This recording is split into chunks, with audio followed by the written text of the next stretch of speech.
Hello guys, in this video I'm going to show you how to change the font size on your Apple Watch. But first of all, I just want to mention, please don't forget to subscribe to my channel, because at 10,000 subscribers I'm going to show you my whole YouTube revenue statistics and growth strategy, how to make money online.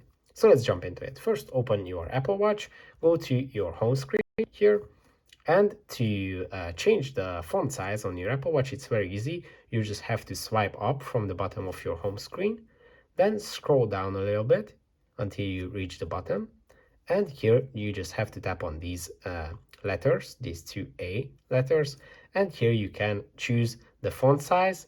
And this is how it is going to be displayed in all the apps that you have on your Apple Watch. So this is the minimum size, and you can set it. So there are basically 6 or 7 different sizes. This is the maximum. So this can help you to read your text on your Apple Watch if you have trouble with seeing these small characters. So that's pretty much it, how you can do it. I think it's very easy. I hope this video was helpful for you. If it was, please consider subscribing, and see you in the next one. Bye bye.